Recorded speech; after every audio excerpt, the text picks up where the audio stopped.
with a new launch and a new story from the house of Mahindra, and we have this XCV 9S with us. Who better to speak with? Mr. Velu joins us. Thank you, Mr. Velu, joining us.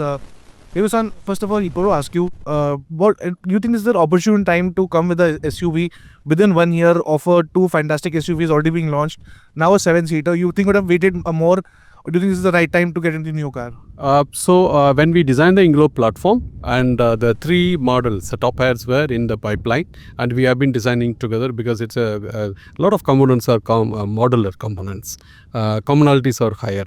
And in the production facilities also we have to commonize. So therefore we have been developing. We really, when you release it, you don't want to release all the three models together in the dealership channel. So first we released the two new models, and then we brought, as we released, and 30,000 customers brought these BE6 and 9E vehicles. Particularly from the north, we heard from customers that they need a big SUV. North likes, like the Scorpio, the XUV 700.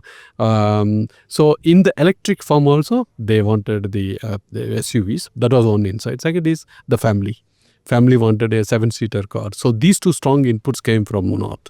As these vehicles, 9E and 6E, were the B6 went to the market, picked up that, and then we had this vehicle in the pipeline, so we accelerated and brought it to the market. Yeah. Right, Velu-san, now what are the expectations out of this now? Because do you think there will be some cannibalization because a 5-seater already exists and people are still adapting to the EV technology in India? So do you think the 7-seater and a 5-seater could possibly create a cannibalization? I don't see it as a 7-seater and 5-seater. One is the coupe. It's a different customer segment.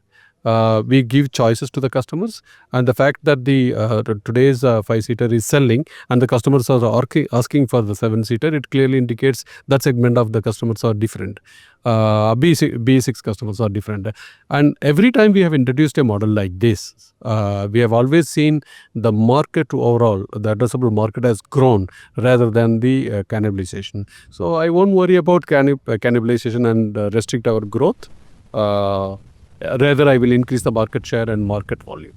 Now, what's next at Mahindra now? We have the 7-seater SUV now. What do we see coming up from the house of Mahindra, and how do you see the year closing now when it comes to numbers?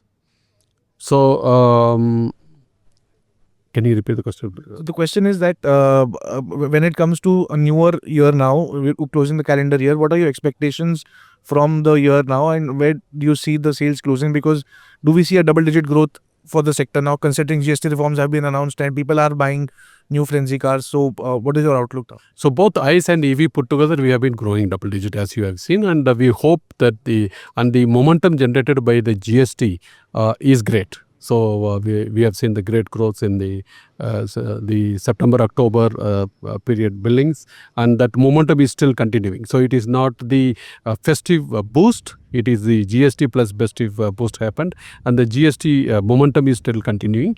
Quarter 4 and quarter 3 remaining, and the quarter 4 we think it will be a good growth. That's what we think. Right. Any price hikes possible in January, sir? A lot of automakers have announced. Do you think, would you be announcing a price hike?